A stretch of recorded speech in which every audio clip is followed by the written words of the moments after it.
Arizona, Colorado, Indiana, Michigan, New Jersey, Tennessee, and Virginia. Listen up. WynnBET is now live in all these states, and the excitement of Wynn Las Vegas has finally landed in online sports betting and casino play. From boosted parlays to live in-game offs on every major sport, WynnBET gives you the tools to win. Sign up today for your risk-free $1,000 sports bet. Download the WynnBET app now or visit wynnbet.com to start winning.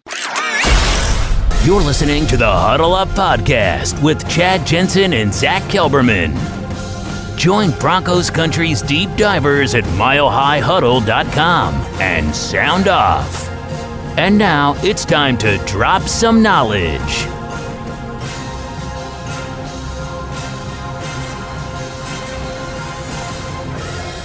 It is the Huddle Up Podcast, presented as always by Mile High Huddle, powered by Blue Wire Podcast, and I'm your host, Chad Jensen. With me, my fellow football priest, Zack Kelberman, and with us, Zack, the God King, Mark Langley from Georgia, dropping in a massive super chat to kick the show off.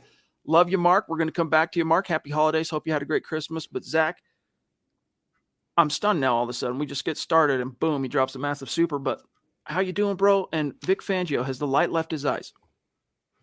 He claims it hasn't, but what else is he going to say? You know, I think he's getting to the point of desperation now.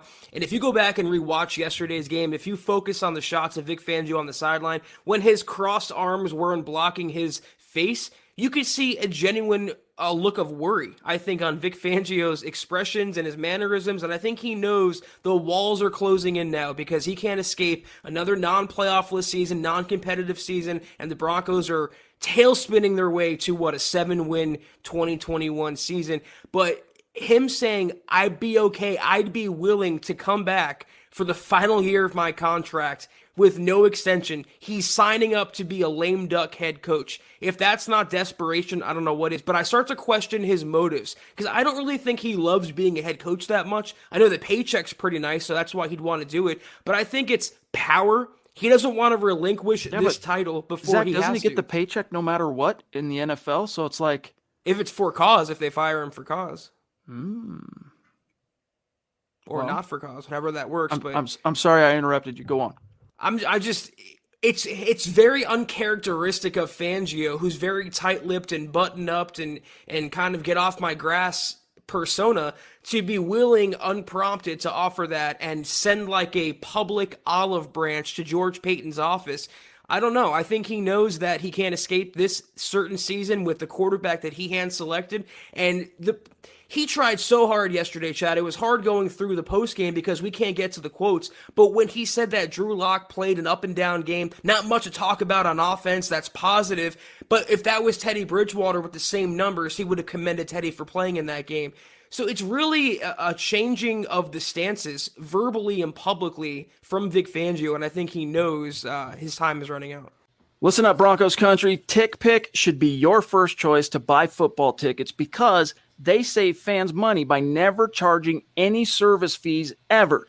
TickPick is the exclusive ticketing partner for the Huddle Up Podcast and the Blue Wire Network. Denver Broncos football is finally back, and there's no need to exhaust yourself searching all over the internet to find Broncos tickets anymore, because TickPick, that's TickPick, is the original no-fee ticket site and the only one you'll ever need as your go-to for all NFL tickets. TickPick got rid of all those awful service fees that the other ticket sites charge, which lets them guarantee the best prices on all of their NFL tickets. Don't believe it? If you can find better prices for the same seats on another ticket site, TickPick will give you 110% of the difference in the purchase price. That's right, guys. When we were searching for tickets for the MHH meet and greet for Week 3 at home, Broncos versus Jets, TickPick had us locked down. So visit tickpick.com/huddle today and use the promo code HUDDLE to save $10 on your first order of Broncos tickets.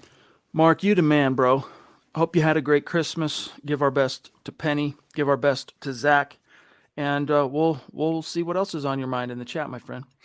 Zack, I wrote an article. I went through when we go live immediately after the game for the gut reactions, the one downside to that is we can't be there for the pressers, right? And so when we're live, we're either dependent on what our community is telling us in the chat, or we have to go back through and literally kind of comb through the quotes or whatever. And this is something we absolutely did last night. And I got to tell you, dude, I'm going to pull up the article here, but Vic Fangio, there's no ifs, ands, or buts about it.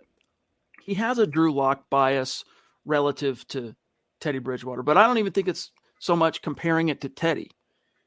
Vic Fangio straight up has a Drew Lock bias. And I want to point a few things out to you guys real quick. I want to illustrate this, Zach, because not everyone has probably read the article. It's done pretty well, but not everyone hearing this right now might know what I'm even talking about. Let's dial it back really quick to last night when Vic Fangio, after the game, was asked, hey, how did Drew play, right? Here's what he said, quote, and he basically doubled down on this again today, and I'll talk more about that here, but here's what he said, quote, I'd say up and down, it's hard to say anything. When you get 158 yards of offense and 8 first downs, it's hard to say anything good about the offense. Drew Lock, Zach, 15 of 22, little over 100 yards or whatever it was, 140 yards. No touchdowns, no picks, no turnovers, right? And that's the best he can muster for Drew Lock. Now, I'm not saying Vic Fangio should have had some profuse praise for Drew, all right? Because they lost the game and the offense only had 1 first down on 3rd down. I mean, there's a lot of metrics that add up in terms of why you wouldn't necessarily, Zach, go overboard complimenting the quarterback for that particular performance. But let's dial it back 3 games, all right? To the Kansas City game post-game, reminding everybody, Teddy Bridgewater in that game was the primary perpetrator for why the Broncos got beat down by the Chiefs. Couple of picks, loosey-goosey, ugly, arguably his ugliest game of the season. After that game, what could he have said about Teddy?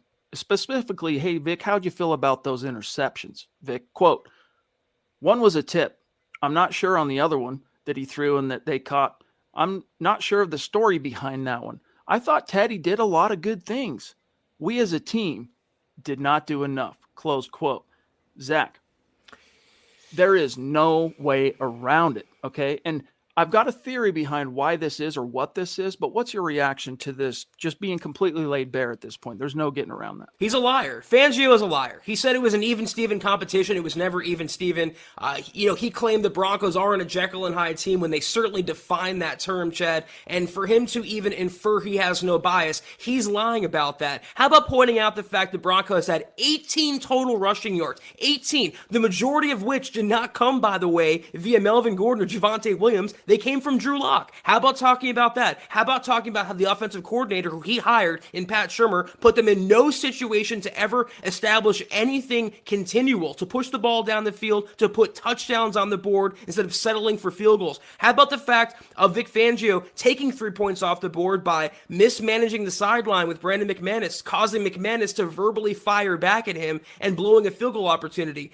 He is so biased. He is so subjective and not objective in his reporting, so to speak, of the Broncos, publicly anyway, his assessment of the Broncos, and that's why he'll always be a defensive-minded assistant. He'll never be a head coach because he doesn't see the game in all 3 phases. He has no interest in the offense. He took one liking to one particular quarterback, that quarterback being Teddy Bridgewater, and he did it over the betterment of the entire team because he's incompetent and he deserves his pink slip.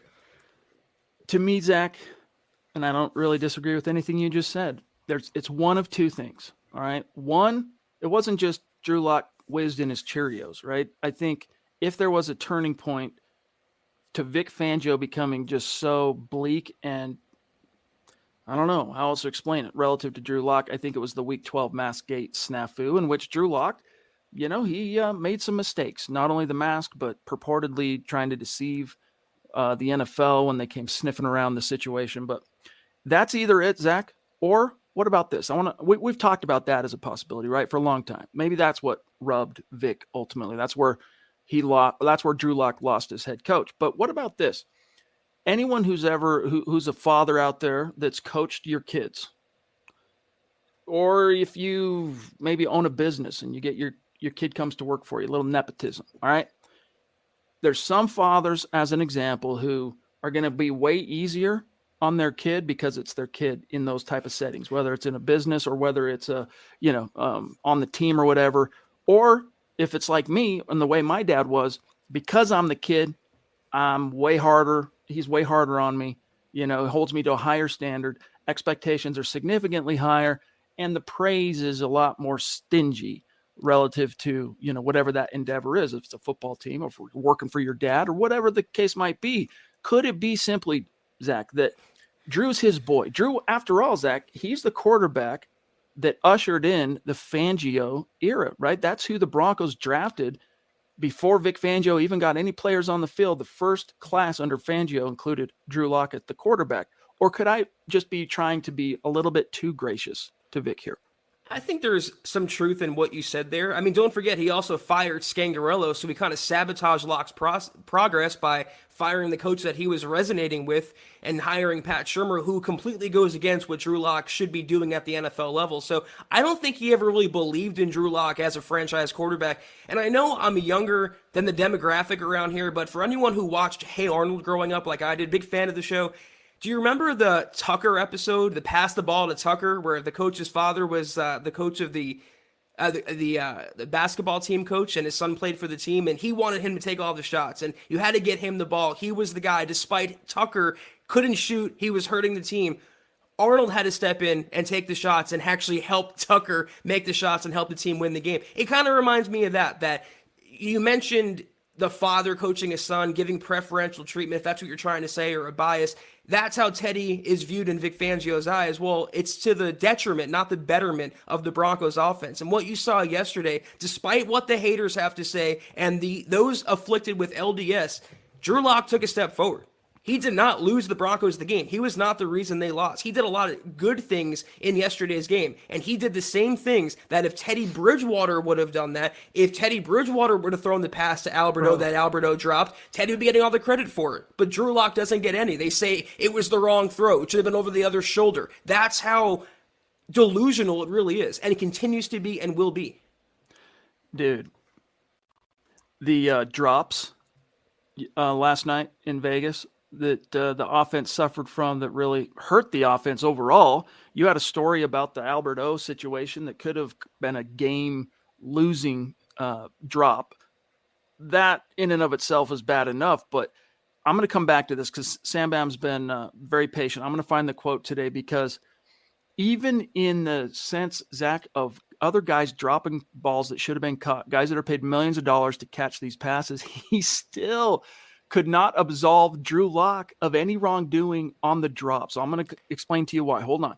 First, Sam Bam, thank you for your patience, my friend. Thank you for your support. He says, Zach, evening, guys. If Vic gets fired, what are your thoughts on Doug Peterson being the next head coach? I know he's a retread, but he's won a Super Bowl, coached under Andy Reid. Seemed to me that he got ousted too early in Philly. Your thoughts? Yeah, I think he did get ousted a little too early. Wasn't kind of vibing with the GM there. I am very open. When you talk about retreads, that's the guy right now that would probably come to the top of the list for me. But Zach, what are your thoughts? Yeah, I'm kind of warming. I don't want another defensive coach, but what Dan Quinn is doing in Dallas this season is truly remarkable. That defense is Super Bowl caliber. So if they were to go in that general direction for Dan Quinn, I wouldn't shed any tears. I wouldn't shed any for Doug Peterson either, but I still want fresher blood. I don't want a retread, similar to how I really don't want another veteran quarterback, someone else's belongings that the Broncos are renting for a few years. I don't want to rent. I want to buy. I want to own. So I want the Brandon Staley route if the Broncos can go that way. A young up-and-coming coach who can stay with them and build with them for quite a while and still be in their 30s or 40s or whatever and not in their 60s like Vic Fangio. They need just a new fragrance in the building. Kenyon, thank you, my friend, for the support over there on Facebook. You the man. Appreciate that. Zach, he couldn't even, Vic Fangio, say, yeah, those guys should have caught the ball. All right, quote, on his thoughts on the offensive drops and whether they could potentially have changed the outcome of the game. Quote, yeah, they could have. All three of them weren't routine catches. Now, specifically, he was asked about Jerry Jeudy having 3 drops and then a few others, whatever. So he was mainly focusing on in this first remark, Zach, the Jerry Jeudy issue. So, quote, yeah, they could have. All 3 of them weren't routine catches by any means. there were people there, or the ball wasn't just right on their body. That's football, totally Vic. Unhindered. And those are the kind of plays you have to make to close a game. Whether it's a low-scoring close game or a high-scoring close game, we've got to be able to find a way to make those plays. Vic can't even absolve Drew Lock of his wide receivers dropping passes, Zach. And there's something about this. When I brought up the whole father-son kind of dynamic where the father is the coach, and so he holds his son to a higher kind of standard, he's a little more stingy with his praise, I mean that relative to how he treats Drew Lock, not Teddy Bridgewater. Teddy Bridgewater, for some reason, don't ask me why or how or what, is on a different, it's almost like a pedestal to Vic Fangio. Like Teddy Bridgewater walked in with a Peyton Manning resume circa 2012 or something, like where it's peer-to-peer, not so much like, hey, you work for me type situation.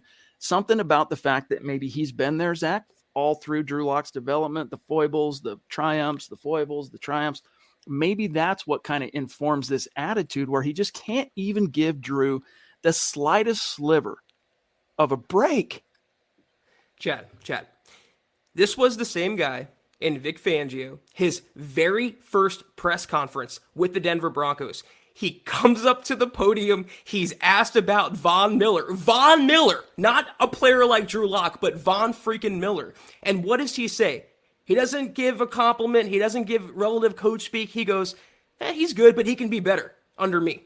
So I'm not going to take my cues from that guy. I'm not going to take my cues from the guy who admittedly doesn't watch the offense. But that's the conundrum and the contradiction that is Vic Fangio. He goes, they're not routine plays by any means, but he ends the quote by saying they're plays we have to make. Which is it? Stop fence sitting, take a stance, and stick to it. The Albert O play, it was a tough catch. He had to spin around, but Drew Lock put that a 30-yard laser where only he could get it. And if he turns around and catches it because he had his hands on it, that's a touchdown. That might be a Broncos victory. If you get your hands on it, you got to bring it down. Same for Jerry Jeudy. I mean, that's a continuing problem with Drew Lock. He comes in the game, and suddenly the Broncos receivers can't catch. Suddenly the line can't block. Suddenly the coaches, well, we know that they can't coach. But that's the problem. And it's not an excuse. If you watch the games and take the blinders off, if you have Teddy blinders on, the team craps the bed around Drew Lock whenever he's in the game. It's wild. Doug, appreciate you, my friend.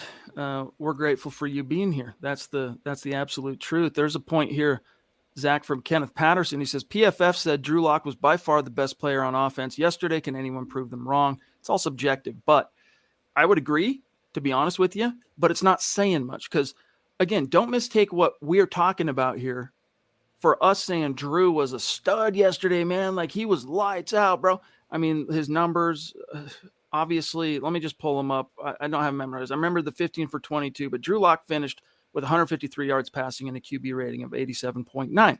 So as kind of middle of the road subpar numbers as those may be in the modern NFL, for PFF to say Drew Lock was the best offensive player performance yesterday, I concur. Who was better?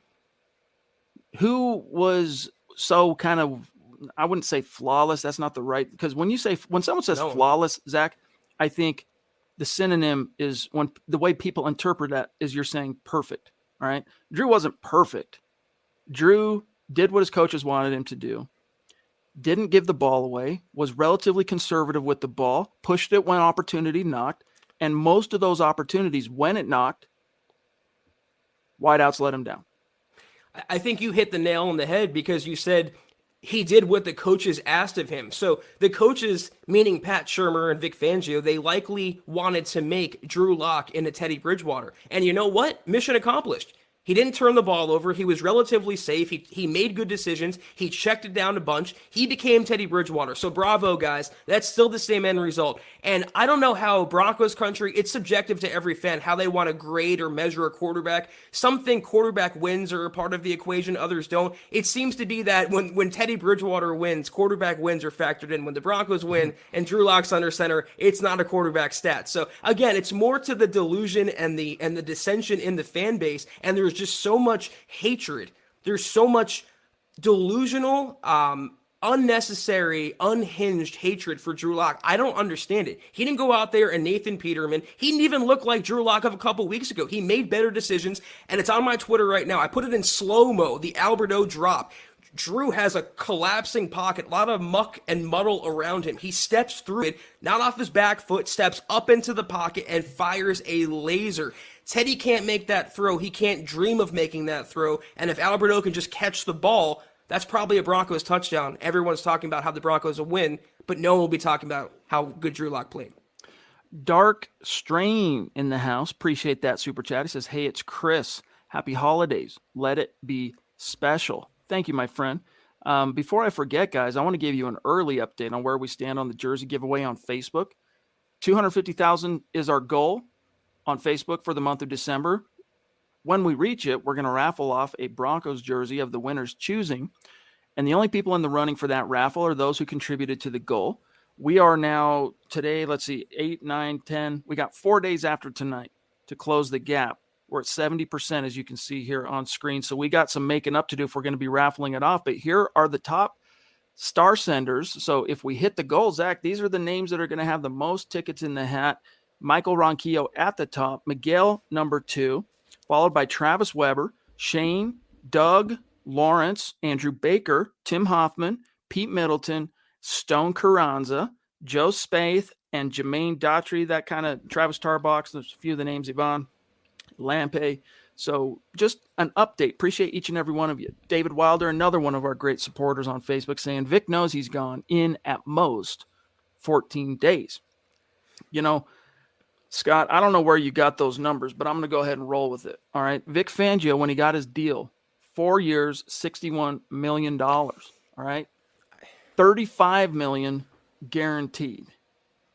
That dude's got no worries. When he said today, Zach, are you worried, Vic, you're going to get fired? And he said, no, I'm not worried. I got my personal reasons why I'm not worried, but no, I'm not worried. He's got 61 million reasons, Zach, why he's not losing any sleep.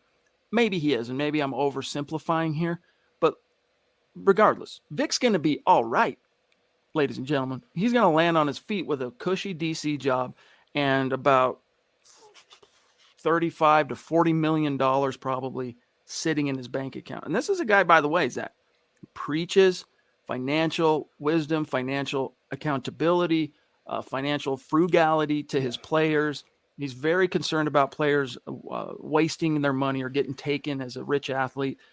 I'd guess this is one of those guys. Everyone's got a friend that's just real good with money. I'm guessing Vic's one of those guys. He's probably got more than $40 million in the bank. I digress. Either way, he's going to be okay. 2 weeks from now, Zach, in fact, 2 weeks from this very day, I would be absolutely slobber-knockered, slack-jawed, stunned if he is not let go. It's the same guy who also preaches no death by inches. And how's that worked out for Denver over the years? I mean, again, the guy's a walking contradiction. I've seen those numbers too, but I still like to see a source. I think like one report came out because those aren't coaches' salaries are not public information. You know, they don't make that like players. So we don't really know how much they're making. I'd find it hard to believe they'd pay him that much money after just failing with Vance Joseph, by the way. But if that's the case, then I'd be apathetic too. I'd be crossing my hands too. Yeah. If Charge it to the game, y'all. Not making that much money. Yeah. So we shall see. But as long as Vic is no longer on the Broncos payroll, as long as he's no longer the Broncos problem, I'm fine with that. It's not my money. By the way, PFF highest graded player was in fact Drew Lock at 88.5. The next highest guy from yesterday's game, Javonte Williams at 71. Now go compare his rating, by the way, to Teddy Bridgewater since what, October? Yeah. Miguel, appreciate you, buddy. He says, what's up, fellas? Lock's response to the Albert O drop is something Fangio should learn from. Sad that a backup quarterback has a response like that and not a head coach. Zach, I can pull up the article, but if you want to paraphrase in case people don't know what he's talking about. I'm not trying to go gushy on you guys or be hyperbolic about what Drew Lock said, but he's such a good teammate. Of course, he played with Alberto at Missouri, so he has a little more, I think, of a closeness factor to him, but he said that when someone else is hurting, I'm hurting too. So Alberto is hurting and I'm hurting over the drop as well, but he knows he's going to bounce back better and he's going to get better because of it. That's exactly, I agree with you, Miguel, 100,000%. That's exactly the messaging that the head coach of the entire team needs to be sending. Not like he says, Miguel says here, the backup quarterback. That's the problem we have with the Broncos right now. Yes, indeed, guys. These ads, they're all over the place, but I can't really hate on them too much. I can't really hate on them. Anyway, yeah, their relationship goes quite a ways. And Drew has always been, magnanimous when it comes to the foibles of his supporting cast. Anytime he's been asked about it, from Jerry Judy's problems last year to you pick at Garrett Bowles in 2019, things like he doesn't throw anyone under the bus. And sometimes, quarterbacks, they have to be ambassadors. They have to be great politicians. In the case of Drew Lock, I think that's just really who he is. I think he's just kind of a forgiving cat. Marcus Lewis Henna from across the pond. What's going on, my friend? Appreciate you. He says, hi, Broncos country. Love and respect from the UK. Oh, boy. When will we see the last of this Fangio man? Broncos for life. 2 weeks. 2 weeks, big dog. Maybe. I'm definitely afraid of them running it back with Fangio. I don't think it's going to happen, but that's my biggest fear. We're going to wake up on Black Monday to the news that Fangio's coming back for another season. I pray that's not the case. AJ Vigil asking us about, hey, what about Gruden? We'll grab Andrew here. What about John Gruden as a head coach? John Gruden's name is mud relative to the NFL right now. Even if there was a team out there that just loved them some Gruden, you're stepping on a PR landmine by associating yourself with that guy right now because of the emails, that whole scandal, which I don't really want to bog this show down on. But long story short, AJ just ain't even in the conversation. Not to mention the fact that the Broncos are one of the more politically correct franchises, I think, in the NFL. So no shot John Gruden would want to come in that environment. Andrew Baker, the man, says, these last 5 years have been rough, but this year hurts more because it should have been a playoff team at least. But trust George Paton to fix this coaching staff and QB and bring a new feel and atmosphere. MHH for life. Yeah, I'll tell you this, Vic Fangio sure went out of his way to profusely praise George Paton today. I mean, we're not big believers in coincidences on this show. So you don't think Vic's a little bit worried right now? Here's what he said on and whether he and George speak about the future of the team. Quote, well, actually, that's not the one. Here's on his relationship with George. Quote, George and I have a great relationship. I think I said a month or two ago that one of the best assets the Broncos have is George Paton. I firmly believe that. I've been around a lot of general managers, some that are in the Hall of Fame. And I think this guy is just great at his job. He's going to continue to be great at his job, and he's going to have a major impact here on the Denver Broncos. Him and I get along tremendously, Zach. He could date my sister. I love this guy. What more can I say?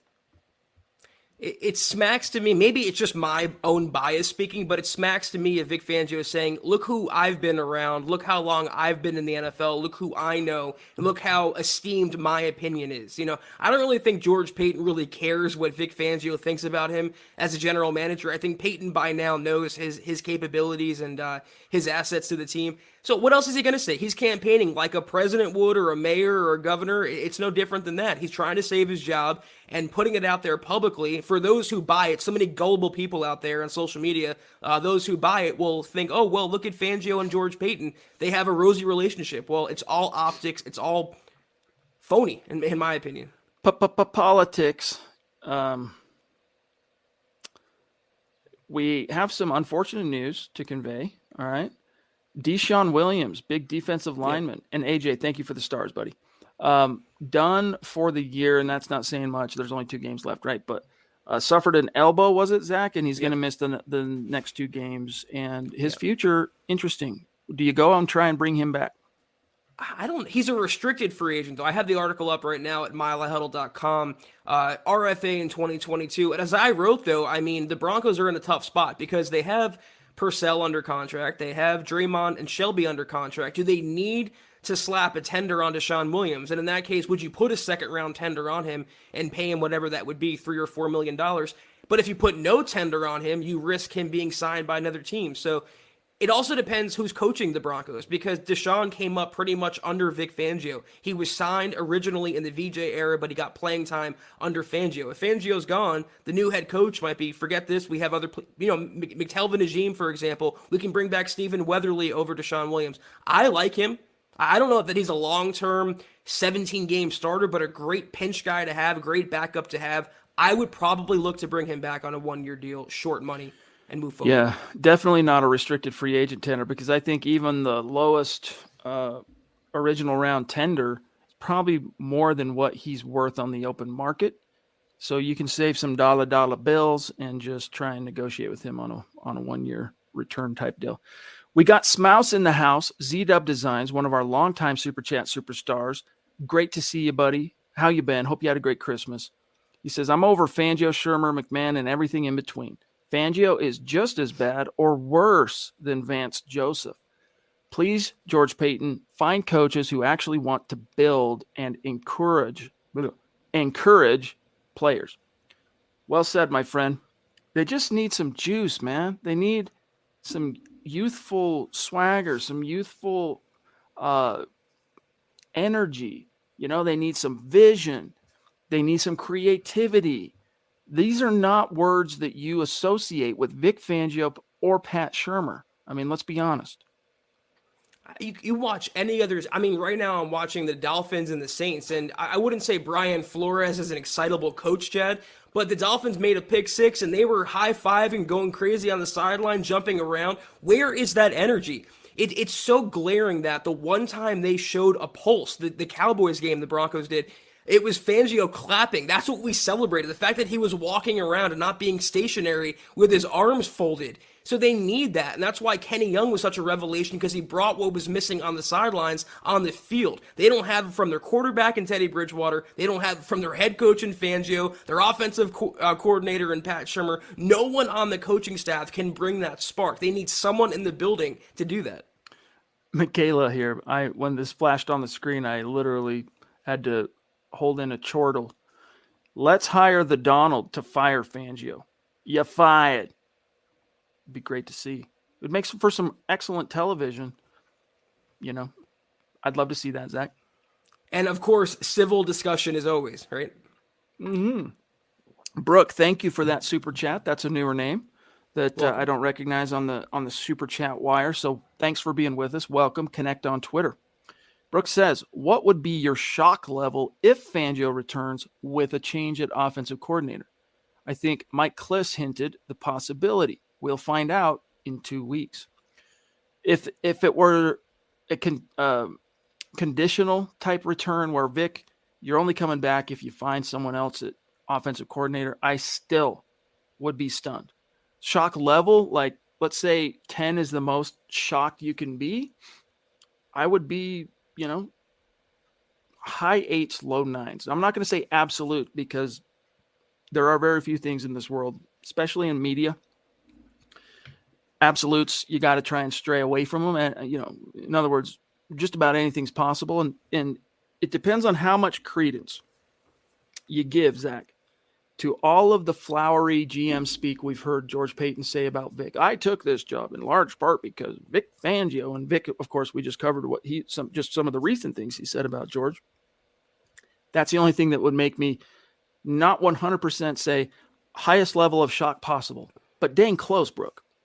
What else is Kliss going to say as well? I mean, he wants to maintain access, and he's the mouthpiece to George Payton. So I don't think he would take too much risk and go out on too much of a limb to predict that Fangio would be fired. Fangio is also probably a source of his as well. It wouldn't surprise me, or someone close to Fangio. So there's always the possibility that George Payton goes conservative and says, okay, Vic, you got to make a change at OC. You got to make a change at quarterback. This is your last chance. Let's see what you can do with this talent. I don't want that to happen, but I'm keeping alive the possibility that it could happen. You have to, as a possibility, because in the NFL, absolutes, just stray away from them. Travis Tarbox, what's good, buddy? He says, evening priest and Broncos country, glad to say I'm finally on days, made it through Christmas, finally able to enjoy the show. Awesome, bro. Hoping for a whole new coaching staff next year, no doubt. Great to hear, Travis. Glad to have you with us. What's Santa Claus bring you? Huh? Let us know in the chat here. But good to see you, buddy. Appreciate you. We got the Mill in the house saying, I feel bad for this team. Bye-bye, Fangio and Shermer. Hope I don't see Teddy the rest of the season. Locke looks better. 727 Mill. Appreciate that super chat. Look, you saw This is why when we got those questions, Zach, hey, if they would have rolled with Drew from the beginning, what would our record be? As time has percolated on that, Zach, I'm inclined to say the floor would be where they're at now. Honestly, I think if they would have gone with Drew to begin with, the potential of what is being left on the table game in and game out by Teddy Bridgewater, Drew would pick up on a few of those at worst. He'd make a few of those plays. He'd make a few of those throws that Teddy has been reticent to make. And then you never know what the end result of those cumulatively could be. So, look, there's no reason whatsoever to bring Teddy Bridgewater back now. The playoffs kissed you bye-bye, or I should say you kissed the playoffs bye-bye. Twice concussed, plus you still need to get more live bullets to try and get a perfectly, as close to a perfect evaluation on Drew Lock and his future with your team as possible this late in the year, in his third year. There's no way Drew Lock has a future in Denver so long as Vic sticks around. But there's that very slim possibility that George Payton actually meant what he said, that he's got all the tools that you look for, needs more consistency. Maybe he really meant that. And if that's the case, who knows? A new coach coming in, depending on just how hard they push the Broncos to get a Rodgers or a Wilson or, first round, Drew could maybe have a chance in 2022 as this team's Q, but I still think those ships have sailed. Yeah, I'm with you. I think the floor would be about what they are now. You still have KJ Hamler, too, by the way, if Drew Lock would be quarterbacking, because no hospital balls, more than likely in week 3 against the Jets. But the problem is the Broncos and Pat Shurmur, they force the system on the player. They don't force the player on the system. So they would have made Teddy Bridgewater at quarterback, no matter if it was Teddy or Drew Lock, actually under center. Just like you saw yesterday. They literally turned a gunslinger into a check down artist. They turned Drew Lock into Teddy Bridgewater. So this is what we've been saying. The personnel doesn't matter. Even the quarterback doesn't matter so much. As long as Fangio and Pat Shurmur remain employed by Denver, the same problems will remain. They have to go. Real quick, Daniel, thank you so much for the stars, my friend. Seriously, appreciate that. Savage Boy Kev on Twitch says, even though Drew had 2 sacks, we can see that he doesn't take as many sacks that Bridgewater probably would have took. I'm not sure on that. It's really weird. That whole metric on Drew, it's hard to get a beat on it because as a rookie, for the number of snaps he played, and I forget what that qualifying number was so that he could actually be compared to all the quarterbacks in the league that had started that year. What was it? Was it like 250 snaps or something was the floor? He was the hardest quarterback to sack in the NFL as a quarterback. Those 5 games he was under center for Denver. That obviously was not duplicated in year 2. So it's hard to kind of get a vibe on that. I think by and large, he's a little bit more inclined to break the pocket too early as opposed to Teddy, who will show more patience in that pocket. And if he feels and senses the pressure, Teddy's a lot more inclined, Zach, to kind of climb the pocket and stay where he should be than Drew, who's still very young, very athletic, kind of very confident in his athleticism, where he will break the pocket and go try and make something happen outside of structure. But I don't know. That's an interesting topic. Teddy's also had a pocket in which to step up, though. I mean, Drew Lock, every time he dropped back yesterday, it seemed like he had pressure from the sides, up the middle. The O-line failed him yesterday completely, and that's what makes the Albert O throw that much more spectacular, the fact that he stepped up in that. With pressure in his face, his arm got the ball there. Not just got the ball there, but his accuracy improved where he threw the ball where only Albert O can catch it. So it's tough when circumstances are different. It seemed like the receivers catch more passes with Teddy. The line blocks better with Teddy. It's not a fair judgment call, but it's up to what Peyton thinks of Drew for next year. And if he can be a backup, his time as a starter in Denver is for sure over. Travis says, I'm also hoping for a good quarterback, not a constant backup. Amen. Roughing the passer. If Denver brings in Aaron Rodgers, will he bring Devontae Adams? You don't need to. You got Jerry Jeudy, dude. For real. Imagine Jerry Jeudy and his route running prowess catching balls from Aaron Rodgers. I mean, sky's the limit, Zach. I've talked about Jerry Jeudy being like a light version, very, very light version of Devontae Adams, considering how good their footwork is, their route running is, their explosion off the line, what they can do when the ball is in the air. But Jerry's never given that opportunity. That's why it was so amazing, for lack of a better word, to see what Judy did yesterday. 3 catches, 60 yards in the first half. 1 drop, though, and they go away from him. You would never do that to Devontae Adams. You stick with him, but that's another Pat Shurmur problem. The list is endless, honestly. We can keep going down it. I'm going to grab this one from Plum Bob, and then Albert Knoppers on Facebook has an interesting one, Scott, at 6:37. So let's grab Plum Bob here. He says, still sick from the game yesterday, getting swept by the Raiders. Let me put an asterisk there for you, too. Led by an interim special teams coordinator at head coach, and living in the Bay Area. I'm going to hear about this game for a while. I'm really sorry, buddy. For real. I mean, team let you down. Team let everyone down. That's why change must come, and it must come 2 weeks from today. In order for the Broncos to get better, they have to get worse. And I know for anyone who's watched me the last 3-4 years, I've been saying the same thing every year, but the worst thing they could have done yesterday was win that game and back their way into the playoffs as a wild card, to get blown out in the first round and ensure that Fangio, maybe Bridgewater, and Pat Shurmur all return for 2022. The best thing for this franchise is long-term change, is a change at head coach, coordinators, quarterback, fresh blood, new identity, new culture, and let's see what the Broncos do with the talent they already have. That's the best thing. So it might suck now, it might sting now. A couple weeks from now, a year from now, it's going to be feeling a lot better.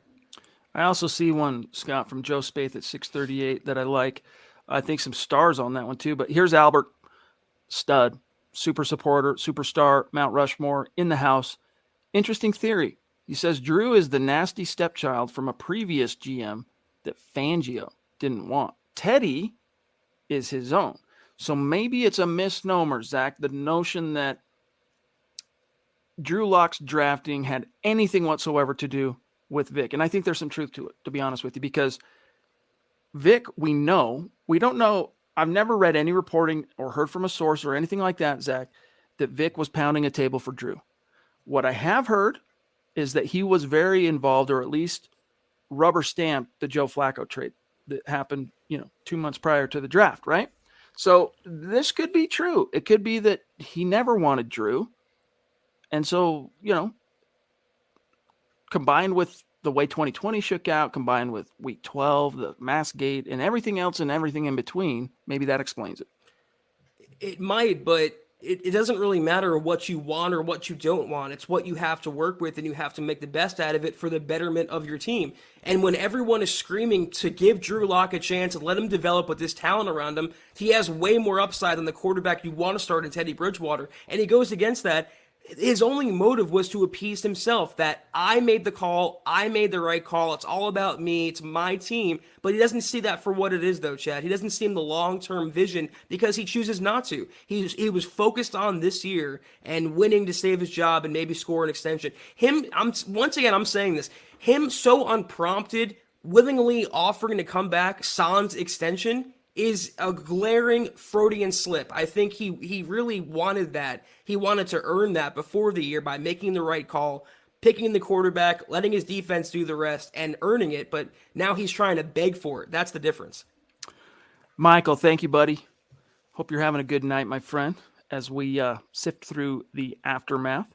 Joe Spaeth says, there are just so many OCs that do so much more with less. The Texans put up 41 on the Chargers. The Texans squad is bottom 3 in the league and can score more than us. Shurmur is the issue on that offense, no one else. I agree. And the buck stops with the OC, if we're being honest. The one consistent thread throughout the season has been the coordinator. He's just so predictable. And everything on offense, Zach, has been a struggle. From the beginning of the 2020 season, when he officially put his stamp on this offense, till now, everything, and I'm being hyperbolic here, but it's a struggle. There are only a few moments of triumph, very sparsely, peppered in this 2-year reign of Shurmur. And I'm thinking of Drew's Week 14 performance in Carolina. I'm thinking of his Week 8 fourth quarter performance against the Chargers last year. The New England game on the road was actually nice offense, with the exception of they couldn't close because guys were dropping touchdowns. This year, there was the Dallas game that you could hang your hat on, the Chargers game that he could hang your hat on. But for a guy who's paid, Zach, very well, to put points on the board, put players in the best position to succeed, that's not enough skins on the wall to justify keeping your job, big dog. I don't think it's being hyperbolic to say that. I've said it before. Every single yard is a struggle for the Broncos on offense. Every single freaking one. If you watch a game like the Packers, Kansas City, another high-flying offense around the NFL, how many times have you said to yourself about Patrick Mahomes, for example, wow, that was super easy? How many times have you said that about Teddy Bridgewater or anything under the Pat Shurmur umbrella, be it Locke or Bridgewater? Rarely ever, if, never at all. So it is a struggle, and they have nothing creative. Even Mike McDaniel, that's the OC with the Jets now, they don't have any talent on that squad. Zach Wilson is having a pretty rough rookie season, but he's dialing up double passes on offense. Meanwhile, in Denver, a two-time former head coach, this esteemed quarterback whisperer in Pat Shurmur, can't do more than run a fake jet sweep over and over and over and over again. So it's a glaring omission from the 21st century to where Shurmur has been with Denver. There is nothing creative at all. And it's a good point by the commenter there. Tim Kelly, the OC with the Texans, I think he's still the OC. He was last year. He lost his franchise quarterback. That team is a laughingstock. I mean, a true joke. But when he can hang that many points on a good defense like LA's, when he can have innovative offensive plays that finesse and manufacture points and yards and touchdowns, and Pat Shurmur can't, it's a fireable offense what he's doing to the Broncos offense. Daniel, thank you for the stars, buddy. Seeing Wilson or Rodgers in Denver next year would be great to see, balling out to both Judy, Hamler, and Patrick. Yeah, it'd be rad. Don't forget Cortland Sutton. Don't forget Noah Fant. Don't forget Albert Okwuegbunam. I mean, cupboard is full. Savage Boy Kev, if the Broncos go and get a Brian Daboll, it'll be his first season. So would bringing back Drew be a possibility because Daboll's past development of Josh Allen? Zach, it's too hard to listen. To me, it is so subjective. Every one of these head coach candidates are going to have an opinion unique on Drew Lock. Maybe not so unique because the prevailing sentiment, Zach, even before he entered the league on Drew Lock, was that he was widely, it was mainly derision, right? Even before he became a pro, we learned after the fact, no, actually it wasn't too far after the fact. People were, sources were telling reporters, clowning on Drew Lock's whiteboard ability and things like that. So it could be that John Elway was the only cat that gave a flying flip about Drew Lock. I doubt it, but it's going to be very contingent, Savage Boy, to basically sum this up on the individuals. And if there's any positive thread there, it is, as you mentioned, Daboll's past of developing a similarly raw and similarly talented, not on quite the same scale, obviously, quarterback. Yeah, I mean, no two situations are comparable. It's like snowflakes. No one is the same thing. I mean, what the Broncos have had with Teddy Bridgewater and Drew Lock is different than what any other team has had with their quarterbacks. They haven't put those guys, though. I mean, the quarterbacks themselves, Teddy and Drew, they haven't done their part. They've fallen short as well. But what situations have they been put in with the coaching and the play calling, the preparation, the overall vibe of the team, playing for a head coach that couldn't give a crap about the offense? That's pretty tough. So I hate to exonerate the players because I believe blame is due for all parties, but the coaching staff has been so incompetent and so in over their head and so archaic. What other word is there to use other than truly old school, archaic? And that's the problem with the Broncos. Incompetent. That's the other word that I would throw into that milieu. Dave from Georgia, legendary Mount Rushmore superstar. What's up, buddy? The only way I would support Fangio coming back next year would be with a new OC and preferably a new special teams coach.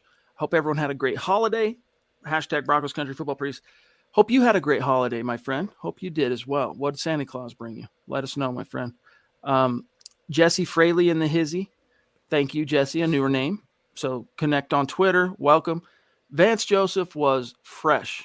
Is fresh, really ideal. So speaking, Zach, to the idea of a young guy, fresh, first go around as a head coach, some vitality, some juice, some energy. Vance Joseph was that, is what Jesse's saying. I mean, if you've seen what Vance has done with the Cardinals, if you've watched him as a defensive coordinator, the philosophies he's employing are more 21st century than what Vic Fangio's done. it's one thing to have the rankings and you're this and that in the red zone, or you're this and that against scoring, but when you never produce anything, takeaways, interceptions, when you never change the complexity of a game, when your defense never comes up clutch and you're a supposed defensive mastermind, I mean, Vic has way more skin in the game. He has way more years on Vance, but yet as defensive coordinators and play callers, it seems like they're comparable. That shouldn't be. It's really simple, Jesse, and anyone that's thinking this as well. If you're going to hire a defensive head coach, I don't care if it's a fresh guy, right? If a guy on his first go around, young, relatively speaking, like Vance, or an old crotchety guy like Vic, you got to nail the offensive coordinator. Mike Zimmer, good example of that. Dan Quinn, on top of the world till he lost Kyle Shanahan, right? You got to nail. Look, John Fox, defensive guy, had it was pretty dicey there. I mean, they literally were requiring and leaning on Tim Tebow, opening up the windows of heaven so that the football gods could pour out blessings on this team on a week in, a week out basis to succeed that year.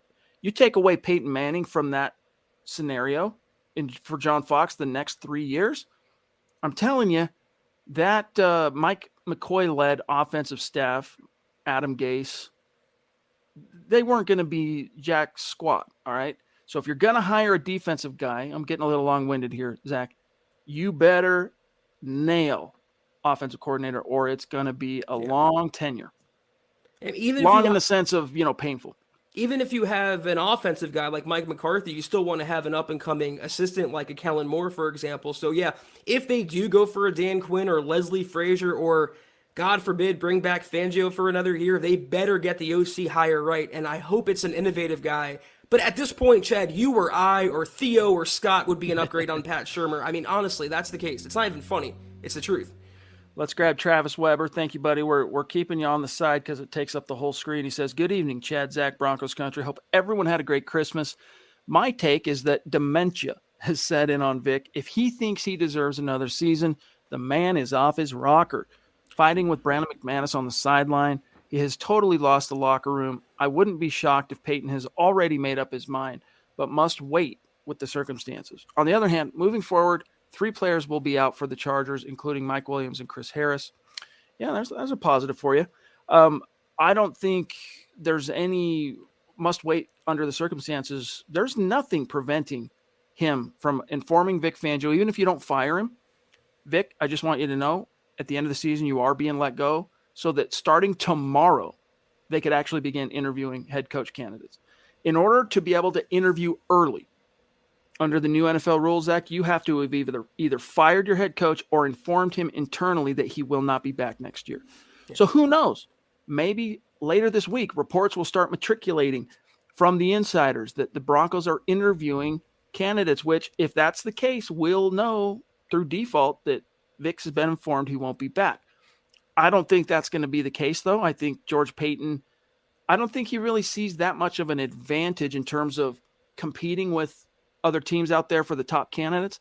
I'm not sure he sees much of an advantage because, Zach, until that first coach is hired under these new this new rule, I don't think teams are going to worry too much about it because think about it. Brian Daboll, you want to interview me? Bro, let me look at the schedule. Whoever's next up, right? I got to worry about that right now. It's one thing in the playoffs to do it when maybe you've got a bye or something like that. It happens.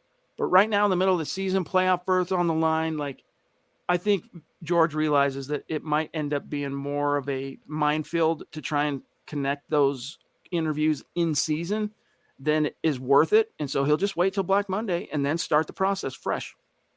First of all, even if they do beat the Chargers and sweep them this year, is there any confidence they would come back and put together a winning streak and beat Kansas City? Because now they have to win out and get some serious help to have any shot at a wild card berth. So Peyton knows also which way the wind is blowing. It really, at this point with 2 games left, it pays for him to ride it out, let Fangio keep digging his own grave, let the games play out as they will. He probably knows they're not going to be competitive. They might win one more game, but not enough where Fangio can justify with his record that he should come back for another year. So that's why, it's one thing to be impulsive. It's another thing to be reactive and emotional. I think George Paton is logical, and he'll wait until Black Monday and go from there and see how the team plays the next couple of weeks. If he's on the fence, we don't really know this for a fact. We're speculating, all of us in the media, all of us doing these things. Every fan is speculating. No one knows how he feels. But if he's on the fence, if he's 50-50, and the Broncos are competitive in their next two games, that might be enough to sway Peyton to keep Fangio for another year. So he has nothing to lose and maybe everything to gain by waiting 2 more weeks. George Fox, appreciate you, buddy. And by the way, we're at 53 minutes, so we got to be rapid fire. We got to get out of here soon. George says, Vic has had it out for Locke since last year. He also had it out for Vaughn from day one. And I think he had something to do with Vaughn leaving. Plus, McManus has never been someone that he liked, yet he thinks he should be kept for another year. What a joke. Denver Broncos for life. MHH is the best. Appreciate you, brother. Can't disagree with really anything you said there, buddy. Pete Middleton, what's up, buddy? Locke had no help from the receivers, tight ends, running backs, or offensive line, including having no recognizable center playing. Amount of drops from everyone is getting embarrassing. He deserves the last 2 games. Yeah, it's bad, dude. And what is it? This is why it's like, Zach, you said, I can't remember the exact verbiage. Cursed. Drew Lock in Denver is cursed. That was the word that you used. And I think there's some truth to it. The poor kid needs a fresh start. And maybe he'll never be more than what he's been in Denver. And that's probably what future awaits him. But he can't catch a break. Even when he basically does things the way he should and, does modestly well, can't catch a break. It's a bummer. Sometimes it happens to quarterbacks. I mean, even maybe Carson Wentz in Philadelphia. He's playing his best ball, I think, of his career maybe in Indianapolis right now. Sometimes it's just a change of scenery. And then look at Marcus Mariota in Tennessee. Look at Ryan Tannehill now in Tennessee as well. I mean, both when they either arrived at that place or left that place, their careers took off. I want to see what Drew can do with a different team, in a different system, in a new city, different locale. If he doesn't take a step forward, that's on Drew, but there's always the chance that he will, just not in these cursed walls in Denver. Okay, let's grab Gears Gains Games. Good to see you, my friend. Appreciate that super. Attended my first game ever on Sunday. Sad we lost, but happy it was competitive. Definitely an experience of a lifetime. The offense and defensive line let us down. Boy, you ain't a kidding. Even Vic, Zach, had to acknowledge that the Broncos lost the battle in the trenches on both sides of the ball. He pointed specifically, for whatever reason, Zach, to the second half, but it was all game long, dude. They got bullied from the opening snap. Yeah, on both sides. The offensive line, as we know, they got pushed around. But the defensive line, when you know Jacobs is running the ball every single down and you can't stop him every single down, that's a softness issue in the Broncos defense. I don't mean a physical one. I mean a metaphorical one. The same metaphor or the same word that John Elway used a couple years ago, now it applies to Fangio's Broncos as well. They're too highly paid. They're too talented to be that soft up the middle, Chad. That's a direct indictment of the coaching staff. And the one that just stands so stoic, so passive, so apathetic to it all in Vic Fangio. By the way, I agree with Dylan Von Arx here, who says Peyton gave Vic everything he needed to succeed, and he still failed. I deserve another year. Under what merit? I mean, explain that. I would have said, okay, Vic, why? Why do you believe that? Travis, terrible. Hate to say it, but hopefully the next coach actually cares about his team. Like Elway said, we need players that want to be here and be Broncos. The same goes for the coach. Yes, indeed. Michaela's asking about her super chat. We did get Michaela's super about you fired. Maybe I'm just way too far behind here. Colby, good to see you, buddy. I'm so tired of this. All I had to say yesterday was full of bleeps. We're never making the playoffs unless we are competitive in the division. That's right. You got to nail the next head coach, and then you got to find a quarterback. Period. End of story. Pete Middleton, where have all the drops suddenly come from? Do you think it's due to the quarterbacks and coaching, or the team just not being fully focused? Yes. Look, it makes it a little bit harder when you've been so ingrained with one quarterback all year long and his throwing style to suddenly go to one. It'd be one thing if they were similar type arms, right? Teddy and Drew, but the spin on that ball. I mean, Jerry Jeudy explained that in training camp. He was asked straight up, and I don't have the quote pulled up. I'm going to kind of riff off of memory here, paraphrasing, but the difference between catching a Teddy pass and a Drew pass. And long story short, Teddy kind of floats it in for him real nice and easy, and Drew's come in with a lot more mustard on it. And that's me making excuses for the wide receivers. Other than that, when you talk about teams not being fully focused, when you talk about a lack of preparation, guys, that points to the coaches, period. That's it. It's on the coaches if guys aren't ready to throw down. Nothing against you, Chad. I just can't make excuses for the wide receivers. He had an entire practice the entire week with the ones and with the receivers, and they have no problem catching passes and forming chemistry. It's not like he came in cold, and even if he did, these guys are professional NFL pass catchers. They get paid to catch the ball. There's no excuses for that. If Drew Lock gets criticized for what he does under his job description, then the wide receivers, including the tight ends like Alberto, should as well. There's no reason for the drops, and it applies to Teddy as well. It doesn't matter about how the ball is thrown or the dynamics of the spiral on the ball. If it hits your hands, you got to catch it. Point blank, period. Duke Rose, appreciate you, bro. And by the way, on the topic of Jeudy, it's so frustrating because the drops, he eliminated that in his game this year. He has not been a dropsy guy all year long. Drew gets in the game, whoop, back at it. Duke, good to see you, buddy. It's sad how Vic really doesn't get it. How do you not see what we see? Like, come on, man. It could be simply that I'm going to go ahead and again, like kind of I'm going to grope at being understanding for Vic. How do you not get it? Maybe he's just too close to see. I don't know. That's me being as kind as possible to Vic Fangio. He ain't it. He ain't Three words. He ain't it. That's the description. Michael says, Vic is not a head coach type.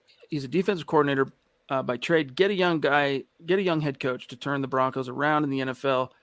I hear you, buddy. Huero in the house. Good to see you, bro. Keep Lock. Use him next year since there are no good quarterbacks to draft. Save our picks and players instead of trading them and build the team for the next quarterback. You like that strategy, Zach? And then we'll grab Corey. I don't know. I could see it both ways. I like the idea, and it might be idealistic of me to think this way, of just drafting a quarterback, whoever it may be, building them up and having that guy cost controlled for the first contract, but in your clutches for maybe a decade or so and having a true franchise guy homegrown. It sounds pretty good to me, but there's the other scenario where you have a win now roster and a closing window if you want a plug-and-play franchise guy like a Rodgers, Wilson, Deshaun Watson, et cetera, that might be the play too. We all have our preferences, but we all have one thing in common. We just want the Broncos to win, baby. Okay, we got a rapid fire from here, guys. Corey H., thank you for that generous super chat, my brother. I'm starting to want Vic, a new OC, and a new veteran quarterback. That's the quickest path to the top. So keeping Vic with a new OC and a new veteran quarterback. Probably have to give up our first, at least, to get the vet, but I think that would be the safest path. I know you guys don't like it. Yeah, definitely don't like it, my brother. What has Vic done that makes you think that would be the quickest path, even with a new veteran quarterback and a new OC? That's my question to you, buddy. You know, I'll keep this short. I can say a lot about it.